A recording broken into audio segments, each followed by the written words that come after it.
หลายๆอย่างที่พวกเขาบ่เข้าใจในเรื่องไพ่ของพุทธศาสนาพร้อมพุทธศาสนาเฮามันมีไพ่โดยภายนอกไพ่โดยภายนอกคือพวกที่มีความเชื่อความเห็นบ่ตรงกันพยายามสิทำลายจังซี่เขาก็สิหาคนเข้ามาผู้ใดผู้หนึ่งมาสร้างประเด็นให้เกิดเป็นคดีให้เป็นการฟ้องแล้วก็สิจุดประกาย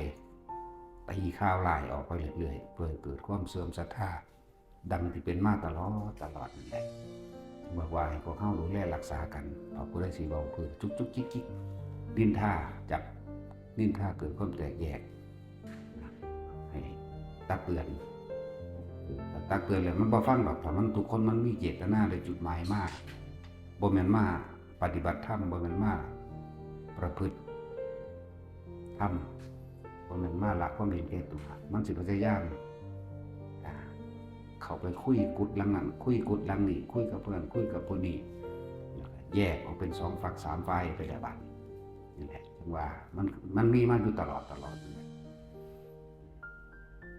พวกเขาอยู่นำกันมานานแล้วเขาก็ต้องเข้าใจกันว่าอุปนิสัยของผู้นั้นผู้นี้เป็นแบบใดโดยรวมแล้วบ่เป็นอันตรายต่อไผจังซี่นะ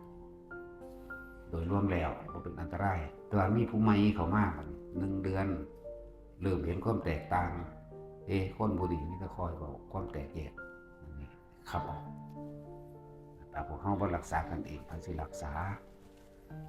มันมีอีหยังที่ลึกล้ำที่บอกเฮาหลายๆคนบ่ได้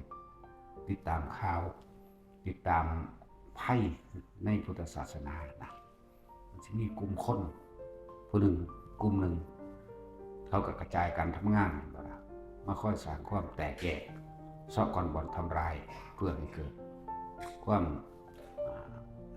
ศรัทธาเสื่อมถอยต่างๆอีกอย่างหนึ่งเฮาครับผู้ใดก็ตามที่เขามาในสถานที่แห่งนี้ถ้าไม่มาทำบุญทำทานบำเพ็ญสาธารณกุศลประโยชน์ขับออกบ่ให้ความร่วมมือใดๆทั้งสิ้นเพราะสถานที่นี้เป็นสถานฝึกตนสร้างคนให้เป็นพระเป็นการบำเพ็ญสาธารณประโยชน์สาธารณกุศล